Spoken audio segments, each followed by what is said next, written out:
300 000 saligots qui laissent tomber leurs animaux à la veille des congés payés. Comme les 300 000 assassins qui abandonnent chats et chiens sans espoir de les retrouver. Préméditant leur saloperie, madame et monsieur sont partis. Le chien qui remuait la queue avait du bonheur plein les yeux, installé sur le siège arrière de la 504 en partance pour la grande route des vacances qui doit passer par la Fourrière. Quand l'animal devient trop lourd avec ses 10 kilos d'amour, et la voiture s'est arrêtée, la portière s'est refermée, tout s'est passé comme prévu. Et la voiture est repartie, le chien encore tout étourdi fait celui qui ne comprend plus. À la même heure un peu partout, d'autres chiens sont devenus fous. Appuie sur l'accélérateur, 110, 120, 130 à l'heure, le chien va-t-il nous rattraper? Il avait beau être bâtard, il était capable d'avoir des accès de fidélité. Effectivement, le chien courait après l'auto qui s'enfuyait. Les maîtres se sont retournés un court instant pour vérifier si le chien les suivait encore. Mais le code nous a dit 100 fois qu'il faut regarder devant soi et la route a compté 2 morts. Après l'horrible collision d'une 504 et d'un camion.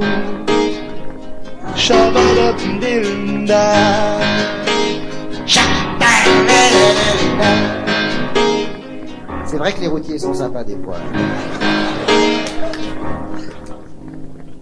Alors le chien s'est arrêté, on ne sait pas s'il a pleuré, on ne sait pas s'il s'est marré. Il est parti à travers champs, loin des rumeurs de l'accident, la queue flottante au vent d'été. Une petite fille l'a recueilli, et mort au con et vive la vie. Mort au con et vive la vie. Mort au con et vive la vie.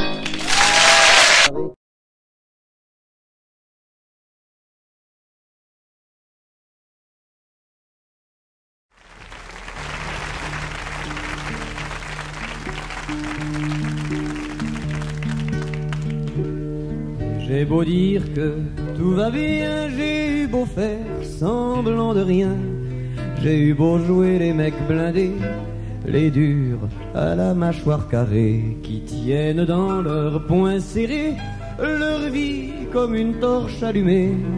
J'ai eu beau continuer à rire, il y a des trous dans mes sourires, je tourne en rond, je désespère. Depuis que ma colombe s'est fait la paix, il y a du vide sous chaque phrase, des courants d'air dans mes extases, de la gangrène sur chaque joie, depuis que tu es loin de moi, des petits souvenirs de nous, la nuit me réveille d'un seul coup. Alors les 2 yeux grands ouverts, je repasse ma vie à l'envers, je tourne en rond, je désespère, depuis que ma colombe s'est fait la paix. Et j'ai beau sortir tous les soirs, la vie est comme un hall de gare, avec des gens entre 2 trains, un ticket d'ailleurs à la main. J'ai balancé les fleurs fanées, ta photo je l'ai décrochée, mais tout me rappelle ta présence. Faudrait que je foute une bombe sur la France. Je tourne en rond, je désespère, depuis que ma colombe s'est fait la paix. D'ailleurs, si j'étais président, je ferais tout sauter sur le champ. Il resterait juste quelques quelques vautours bectant les lambeaux de nos amours. Dans un no man's land, désolé des ruines fumantes et calcinées, parmi les déchets irradiés, je veux dormir pour l'éternité. Il paraîtrait que ça fait ça à tous les gens que l'amour déçoit. Alors prions pour que la femme du président Ronald Reagan, lassée d'être avec ce vieux qu'on ne se tire avec Alain Delon, dans un accès de désespoir, il ferait tout péter un beau soir. Comme quoi c'est toujours imprudent d'aller élire des présidents, car le monde ne pèse pas bien lourd en face d'un chagrin d'amour.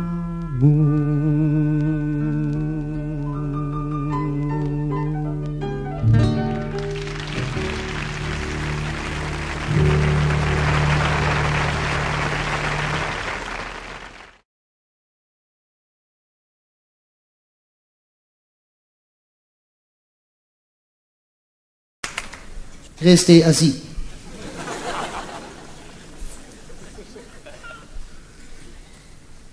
Je me présente.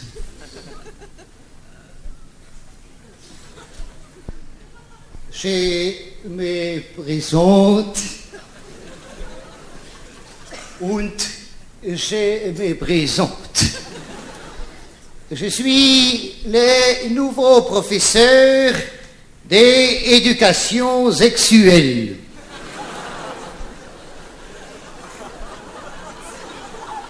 Votre ancien professeur ayant été renvoyé de l'éducation nationale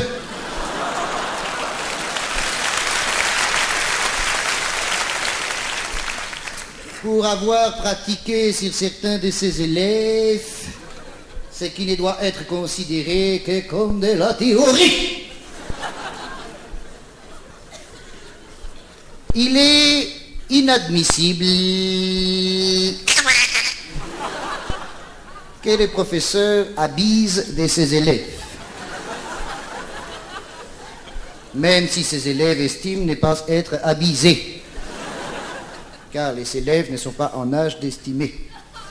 Quand vous aurez 18 ans, vous estimerez. Jusqu'à 18 ans, c'est les pédagogues qui estiment pour vous. C'est une question de hiérarchie. Und sans hiérarchie, il n'y a pas d'estime possible. Verstanden? So. Je me présente, Herbert von Straube, d'origine brésilienne.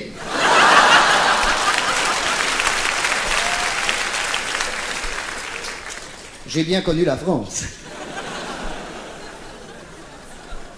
De 1940 à 1944, pour des raisons de commerce extérieur. Encore un ricanement et je téléphone à l'Obersturmführer qui gouverne ce collège. Je ne vais plus entendre un seul murmure. Brémontier, les mains sur la table, bitte.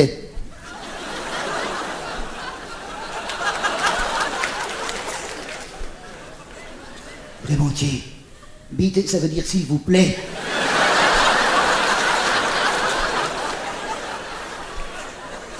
Allez, rangez-moi tout ça. Sinon, je confisque. J'ai vu vos parents la semaine dernière. Vous direz à votre moment que c'est d'accord.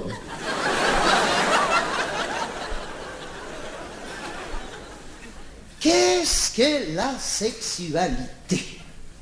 Ah!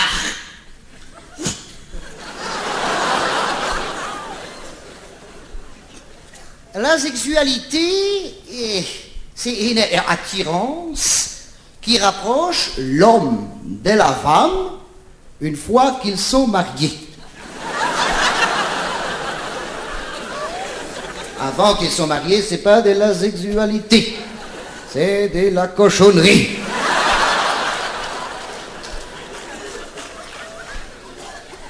Pour comprendre la sexualité chez l'homme, il faut observer la sexualité chez les animaux.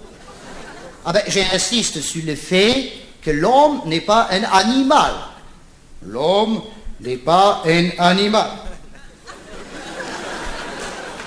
L'homme n'est pas un animal. La femme est une bête. Ah ben, l'homme n'est pas un animal. Et pour le prouver, tous les jours, les savants font des expériences sur les souris blanches.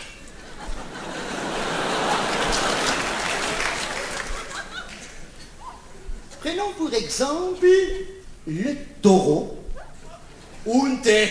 Au hasard, la vache. Ce qui est plus visible que les libellules,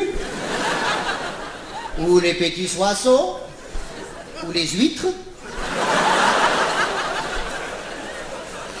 ou les éponges, ou les giscardiens.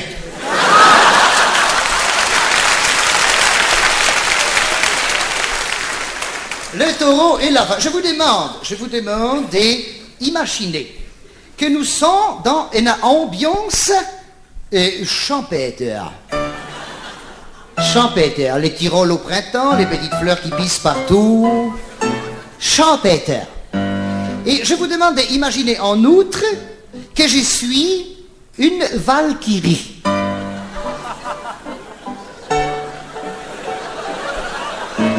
Qui a dit comme les fromages dehors? Très amusant les fromages qu'il a valkyrie dehors. J'ai vu votre maman la semaine dernière. Vous direz à votre papa que c'est d'accord.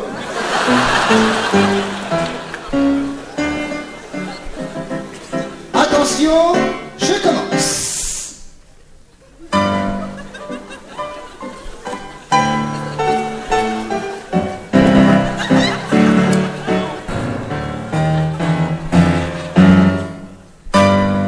Revient les taureaux sur les pâturages. Il arrive que le taureau, je fais le taureau pour ceux qui ne le connaissent pas,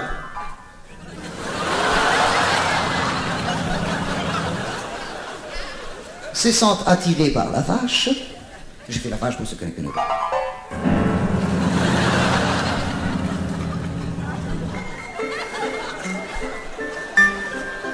Ou de que la vache se sent attirée par le taureau. Ça tombe bien. Le taureau suffit bien. Le taureau tourne autour de la vache dans le sens contraire des aiguilles d'une montre. Non, pas le montre à farce, idiot! J'ai vu votre sœur la semaine dernière. Vous direz à mon frère que c'est d'accord. Je suis... Donc le taureau tourne autour de la vache dans le sens contraire des aiguilles d'une montre jusqu'à respirer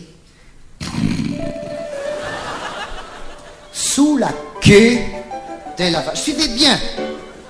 Sous la queue de la vache.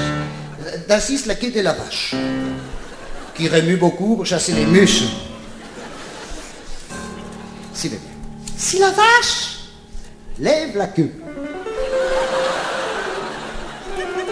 ça veut dire Javol comme un zierein.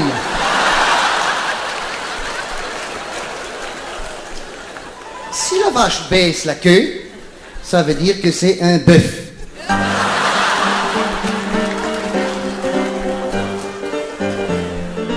Le bœuf est un animal noble, discipliné, qui donne sa dimension poétique à la paysannerie. Courbés sur le soc, les paysans ensemencent la terre natale, qui représente la mère de famille, pour donner plus tard le soldat que l'on voit s'épanouir sur les monuments.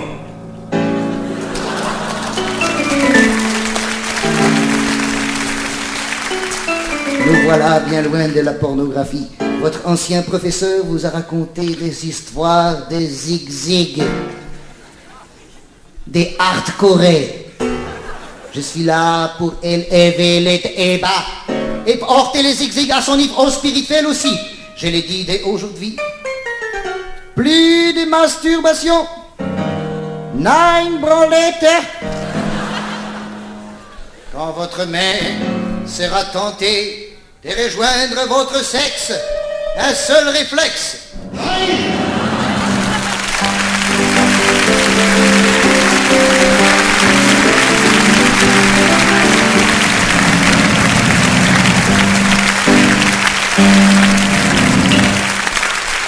Merci, ça réchauffe.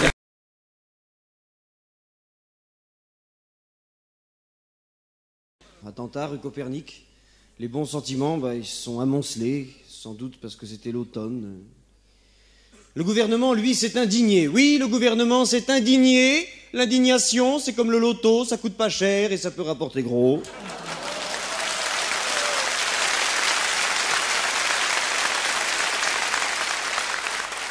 Monsieur le ministre, la parole est à votre cravate, comme d'habitude. Allô, maman Bobo, ce qu'ils ont fait, c'est pas beau. Allô, maman Bobo, d'ailleurs, nous allons augmenter les effectifs des policiers pour garantir aux citoyens la paix dans notre belle France.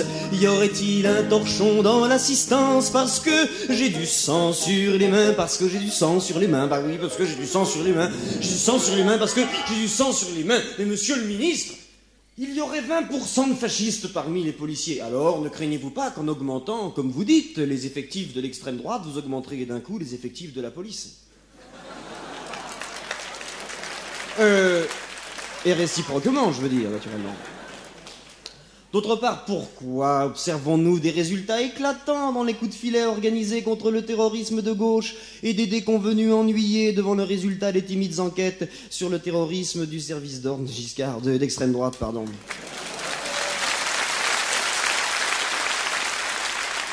Monsieur, vous êtes un mauvais Français, car vous insinuez des choses que c'est très vilain de faire ça.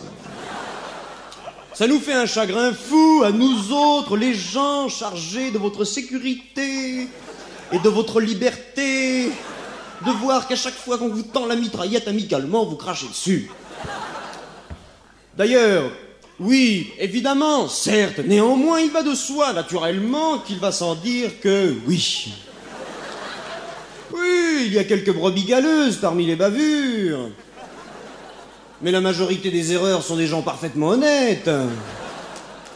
Oui, d'ailleurs, j'aimerais bien que l'on me prouve qu'il y a un rapport quelconque entre l'attentat de la rue Copernic et l'arabe tué l'autre nuit à Marseille lors des contrôles policiers effectués pour le bien de tous. Il n'y a aucun rapport. Il n'y a aucun rapport, cet arabe n'était pas juif. Nous en avons la preuve. Tuer un juif, c'est nazi, tuer un arabe, c'est raciste. Or, le racisme n'est pas vraiment un délit. On peut même dire qu'il fait partie du patrimoine.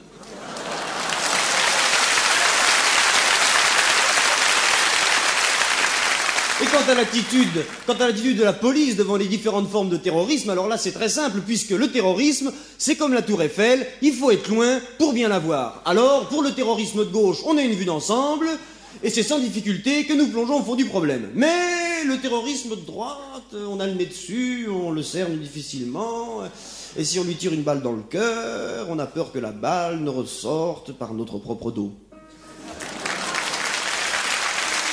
Bel uniforme bleu, l'œil clair et l'air heureux. Bel uniforme bleu, ils viennent propres et bien rasés s'expliquer devant la télé en termes choisis dans le litré. Ce sont de pauvres décriés, mais ils ont un secret. On le devine, le sang ne tache pas le bleu marine. Le sang ne tache pas le bleu marine. Le sang ne tache pas le bleu marine. Le sang ne tache pas le bleu marine. Et la gauche sort son grand mouchoir rouge, se mouche bruyamment et pointe un doigt vengeur sur ses adversaires. Ah, les belles idées humanistes, quelle leçon! On peut être fier d'avoir une gauche comme ça, on peut dire que Barre et Giscard, ils en ont pris plein la gueule. Remarquez que la gauche, quand même, s'est adressée aux chefs de la droite. Les chefs des partis d'opposition se sont engueulés avec les chefs des partis de la majorité. Ça a été une dispute homérique entre gens importants. Le peuple, lui, il n'a jamais été mis en cause. Parce que le peuple s'est dévoué aux prochaines élections. Alors, pas touche le peuple. On sait donc le peuple, on ne saurait pas trop comment il réagirait. Et puis le peuple, il est sacré. Peuple chômeur, peuple soumis, peuple électeur, peuple sacré. Oui, peuple sacré. Pour la gauche, le peuple, il a toujours raison. Hélas, le peuple, lui, souvent pense que c'est la droite qui a raison, c'est pour ça qu'ils n'arrivent pas à se rattraper. Je dis souvent, un vrai homme de gauche, déchiré dans son humanisme, il se tournerait vers le peuple, et sans mépris aucun, il oserait lui dire « Mais c'est de votre faute, bande de cons, l'attentat de la rue Copernic, c'est vous, c'est de votre faute, les Arabes tués par les flics, c'est vous, c'est de votre faute, c'est en acceptant de voter pour un régime qui vous prive toujours davantage de cette liberté dont vous n'avez même plus que foutre, c'est en acceptant une police toujours plus imposante et ouvertement raciste, une police dont le racisme même vous rassure, c'est en regardant une télévision dont la pire ennemie est la liberté de dire ce qu'on pense que vous rendez tout cela possible. L'affaire Boulin, l'affaire de Brogle, l'affaire Bokassa, l'attitude des flics devant les attentats d'extrême droite, tout cela devrait suffire à faire sauter le régime. Pas du tout. On dirait qu'au contraire, ça lui donne des lettres de noblesse. La dégueulasserie est devenue une preuve de compétence. Et j'éteins la radio. J'ai un peu froid dans le dos et j'éteins la radio. Une colère du fond de l'enfer vient saturer mon atmosphère. J'arrête d'écrire, j'ai le cœur gros, je voudrais partir en voyage. Y aurait-il un buvard sur mon bureau parce que j'ai du sang sur ma page, parce que j'ai du sang sur ma page, parce que j'ai du sang sur ma page, parce que j'ai du sang sur ma page.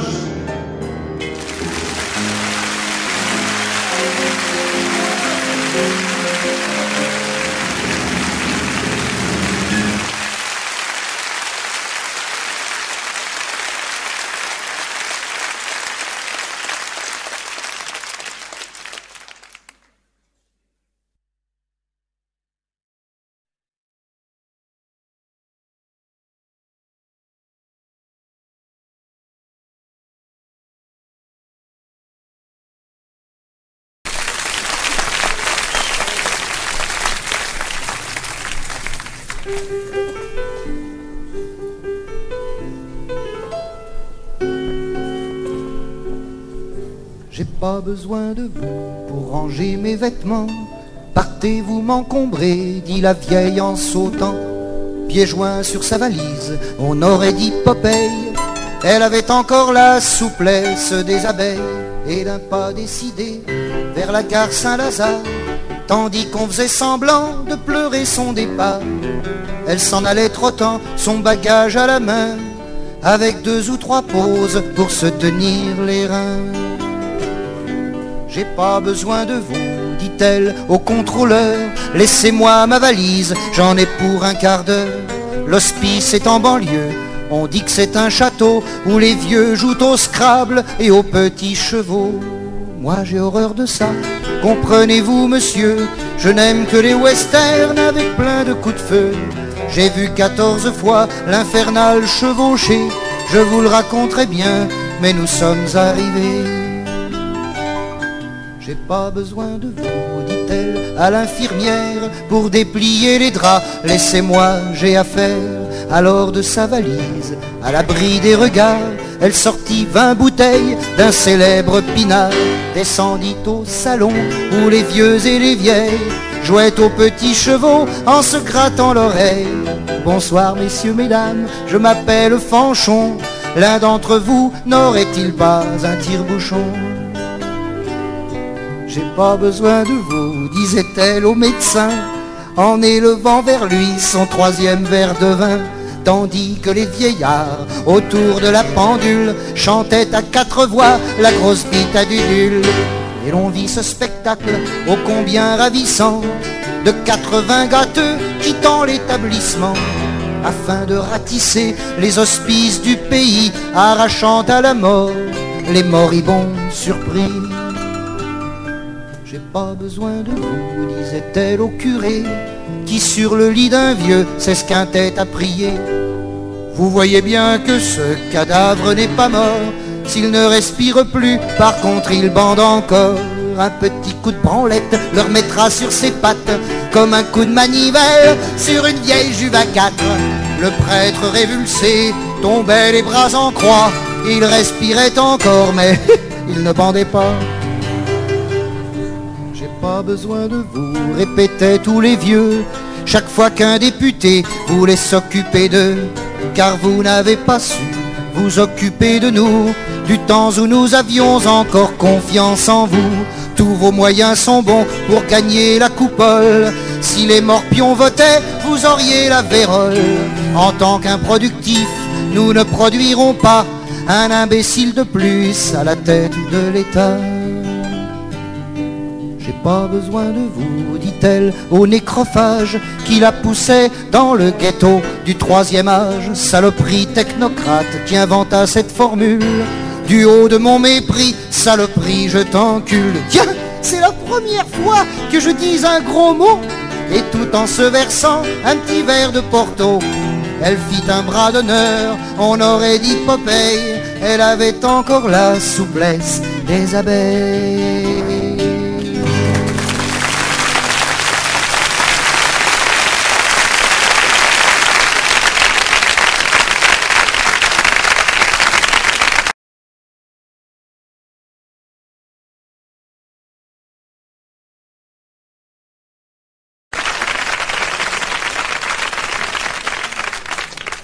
Écoutez, un jour vous allez rire. Je savais que ça vous ferait rire. Il y a quelque temps, j'étais invité dans un très beau mariage. Vous savez, le genre de mariage où on klaxonne dans la rue, on accroche des Kleenex aux portières de la bagnole. Oh, zut, un mariage. Chic, un Kleenex, oui, bon. Oui, non, vous étonnez pas, on glisse des publicités dans le cours du spectacle. Oui, on est obligé parce qu'on n'est pas subventionné. Hein. Oui, alors, on n'est pas vitesse. De temps en temps, vous allez entendre une marque, comme ça, vous faites pas gaffe, hein, vous parlez entre vous, enfin, là. Donc, dans ce très beau mariage, j'étais... Non, mais on essaye de la caser bien, je veux dire, le truc publicitaire, on va pas dire comme ça. Allez, vas-y, continue, au piquet.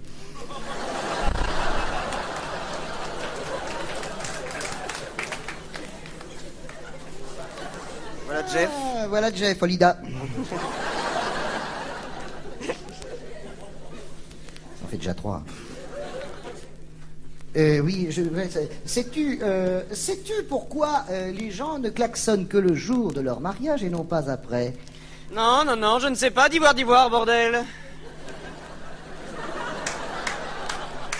Non, ça c'est Non, c'est une marque de parti politique, ça. Moi aussi, je peux être grossier dans ce cas-là. Allons-y carrément. Caca!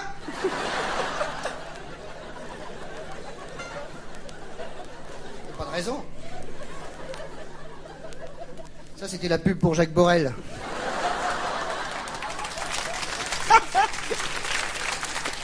Bon, alors, oui. Non, je ne sais pas pourquoi les gens klaxonnent le jour du mariage. Eh bien, c'est parce que s'ils devaient klaxonner pendant tout le temps qu'ils mettent à divorcer, cela viderait les batteries.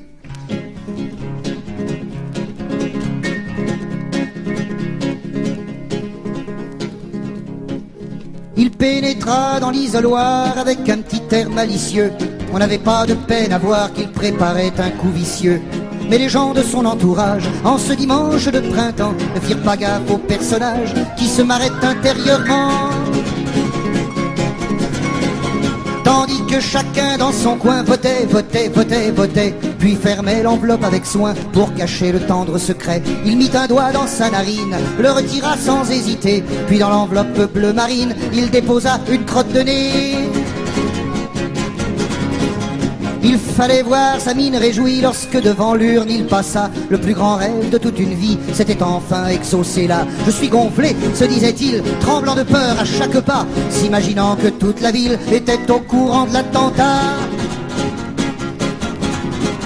Je suis gonflé, disait-il en montant chez lui, tout sautillant dans l'escalier qui conduisait à son réduit. Pour fêter ça, il prit une tasse et 2 cuillères de Nescafé, tout claironnant devant la glace. Je suis gonflé. C'est tout de même difficile à croire, se disait-il, car je crois bien qu'on n'a jamais vu dans l'histoire une crotte de nez dans un scrutin. Mais le scrutin, tel un couteau, le frappa si fort qu'il mourut en apprenant à la radio que son candidat était élu. Tchou!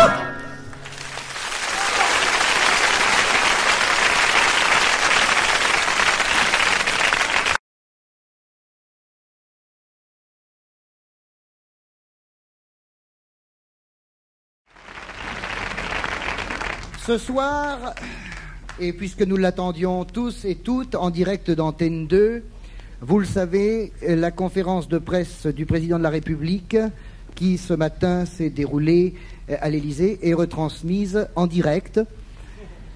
Et Plutôt, elle est différée en direct, pardon.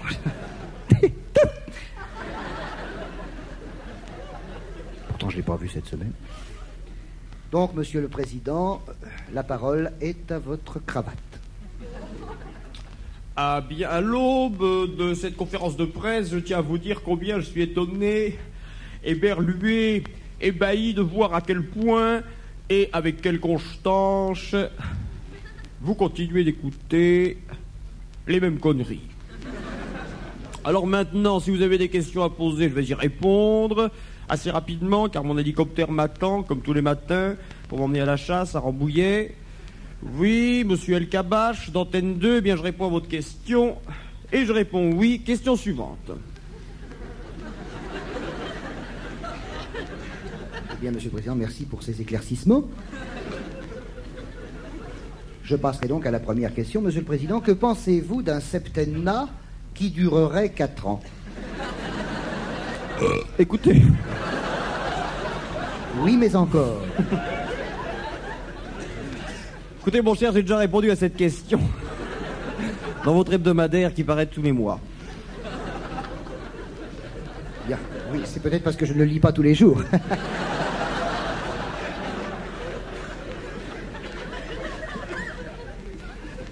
Monsieur le Président, que pensez-vous de la candidature de Monsieur Michel Debré aux élections présidentielles, Monsieur le Président? Eh bien, j'ai beaucoup d'admiration pour Monsieur Michel Debré. D'ailleurs, il a mis au point un programme commun de gouvernement avec Monsieur Jean Royer, un programme dont le slogan est « Je chite ». Ah bon?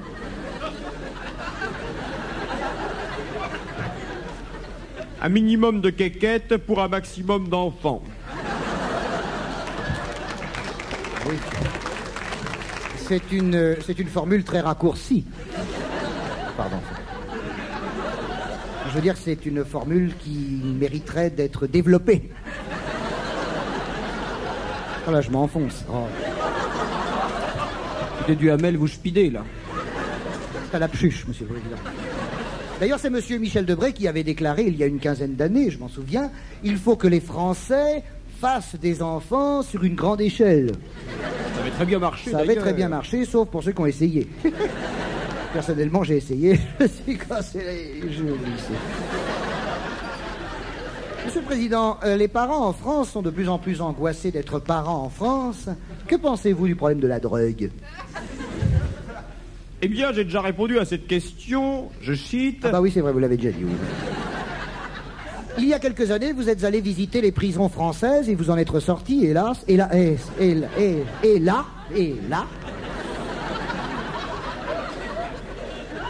vous avez été à même de constater ce qui pouvait s'y passer. Que pensez-vous du problème des prisons, Monsieur Bride? Eh bien, pour répondre à cette question, je raconterai une anecdote. Oh merde.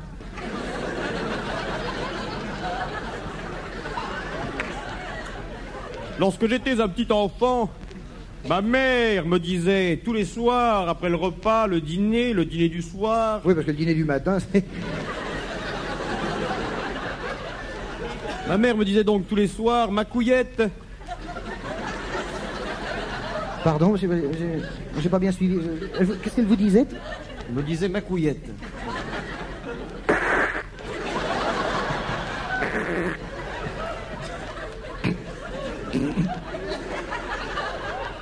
Et vous appelez ma couillette?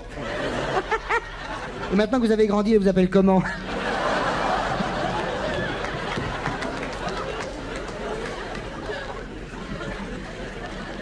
Donc ma mère me disait tous les soirs... Ma couillette. Va te laver les dents, et elle ajoutait encore...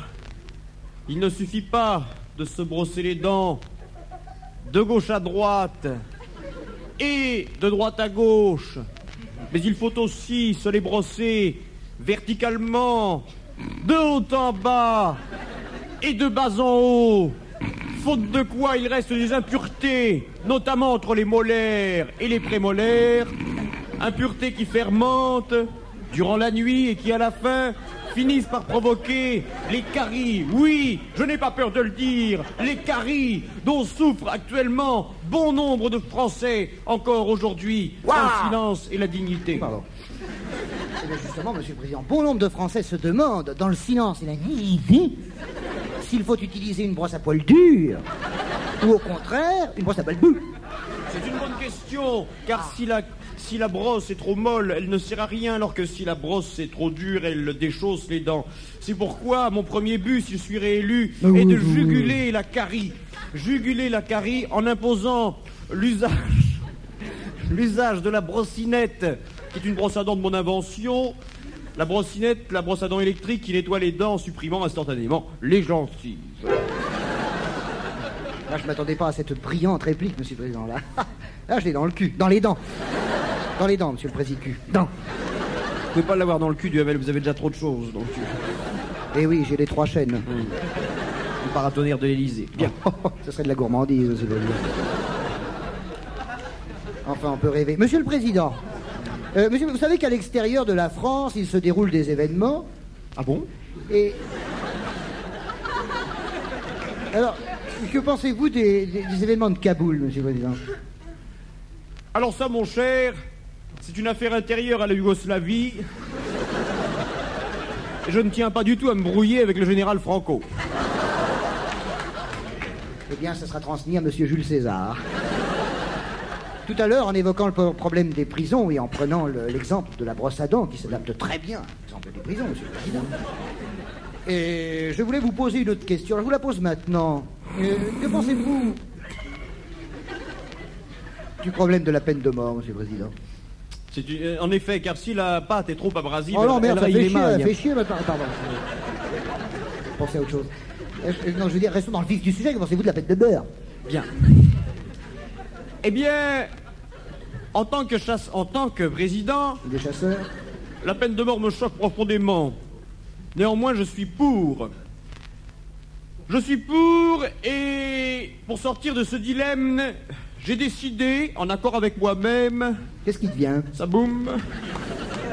J'ai décidé d'humaniser la peine de mort en jumelant l'exécution capitale avec le jeu des 1000 francs. Si le condamné répond à toutes les questions, il est gracié, et le président de la République touche 1000 francs. Ça, c'est bien, ça. Là, cette année, vous allez gagner un pognon fou. Pardon. Là, monsieur le président, maintenant, je vais vous poser une question. Dans le cas bien improbable, où vous ne seriez pas élu, mais c'est bien improbable. Bien improbable, monsieur le président, je n'y pense pas. Mais au cas où vous ne seriez pas élu, monsieur le président, qu'est-ce que vous allez devenir? Hein? J'ai analysé cette question, je suis en mesure de vous répondre. Si je ne suis pas réélu, tout va péter. Oui, tout va péter, je le sais, je le vois. Tout va péter, je le sens. Ah bah... Ça rentre par tous les trous, quoi. Et monsieur le président, là, je vais vous poser une question encore plus gênante, mais il faut la poser, car c'est le jeu de la démocratie, monsieur le président. Si ça tenait qu'à moi, je vous la poserai pas, mais je dois vous la poser, monsieur le président. Bien que vous ayez répondu à cette question l'autre jour, mais pas suffisamment, je veux dire, pas... on aurait besoin d'un supplément d'information, monsieur le président. Voilà. Alors, où est-ce qu'on en est de cette fameuse affaire, qui je pense une affaire, d'ailleurs, pas en faire une affaire, pas une affaire, mais où en est-on de... Ça me gêne beaucoup. Vous tenez absolument ce que je vous la pose, je vous la pose. On peut parler d'autre chose. Voilà, de l'affaire des diamants.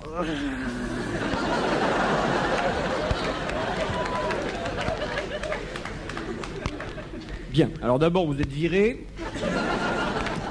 Ensuite je déclare que toute cette affaire est indigne, car j'ai fait don de tout ce que j'ai reçu aux chefs-d'œuvre en péril dans le cadre de l'année du patrimoine. On prétend que vous auriez offert ces diamants à votre épouse. C'est ce que je viens de dire.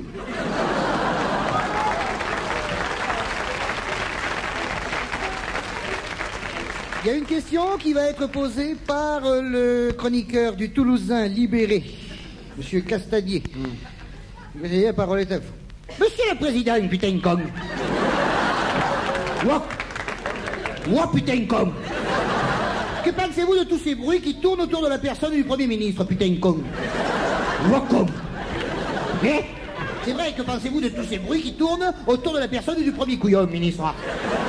Moi, con, putain. Moi, con. Moi, con. Eh? Putain.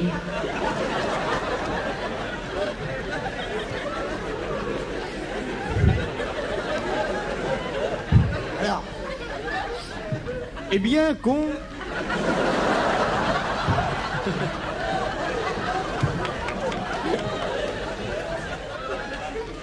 Contrairement au Premier ministre, ces bruits sont absolument sans fondement. D'ailleurs, couillon, je vais rassurer les putains de consommateurs en déclarant non, monsieur Raymond Barre n'est pas poussé aux hormones. D'ailleurs, je lui porte moi-même sa gamelle tous les matins à Matignon, et si quelquefois j'y glisse quelques friskis, c'est uniquement pendant les dimanches lorsque les boucheries sont fermées. Bien, Monsieur le Président, la dernière question sera posée par Monsieur Lucien Jeunesse de France Inter. Cette question est la suivante. Quel est le seul poisson dont on peut tondre le poil? Vous avez 30 secondes, Monsieur le Président. On ne souffle pas, s'il vous plaît. Top chronomètre, on ne souffle pas. Quel est le seul poisson dont on peut tondre le poil pour 120 francs? Henri IV? Non, ça n'était pas un poisson, c'était une poule.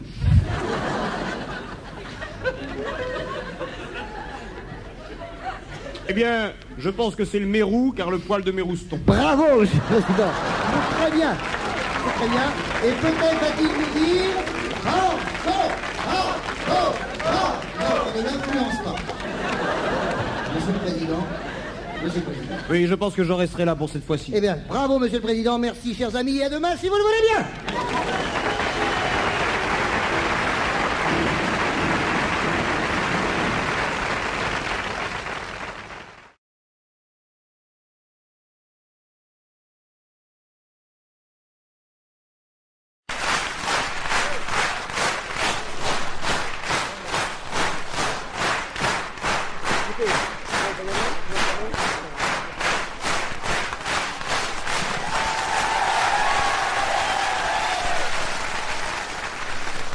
Depuis quelque temps, depuis que Jeff fait partie de notre troupe depuis 7 ans, puisqu'il a 7 ans, il est toujours monté sur scène.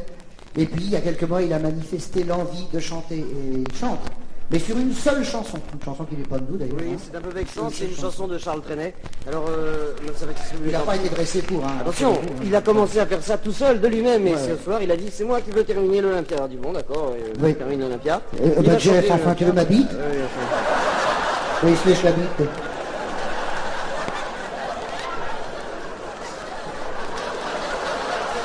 Donc, il va chanter avec moi. C'est un lapsus, ça, j'aurais dû dire tu veux mes doigts, mais un lapsus. C'est à dire. Bon, Jeff, ça va, laisse-en un peu pour demain. Hein? Donc, laisse-en un peu pour ton maître. Il va chanter, je ne lui ai jamais appris. Sur une seule chanson, il a désiré le faire, il va le faire. Il va chanter en duo avec moi. D'habitude, je chante plutôt avec Patrick, mais là, c'est Jeff. Il ne lui manque que les lunettes. Ça, ce qu'il a tout le reste. Chanson intitulée Miss Emily. Jeff. Jeff, il est pareil. Ils s'étaient rencontrés en gare de Budapest et quand ils arrivèrent, tous deux en gare de l'Est, soudain prit un culot, excessif à cet âge, il lui dit voulez-vous que je porte vos bagages? 6 mois après, ils étaient mariés, il était charmant, elle était anglaise et tous les jours il lui chantait cette chanson ne vous déplaise. Et Miss Emily, vous êtes la muse du poète, le poète c'est moi avec un grand chapeau et la muse c'est vous couverte d'oripeaux. Miss Emily, cher ange, allons vous me démange de vous mordre le cou si vous ne m'aimez pas, vous m'aimez Emily, n'est-ce pas? Oui. Ah, quoi qu'il arrive, vous êtes passé sur ma pipe. Quoi que l'on dise, quoi que l'on fasse, le temps s'enfuit et tout s'efface. Bravo.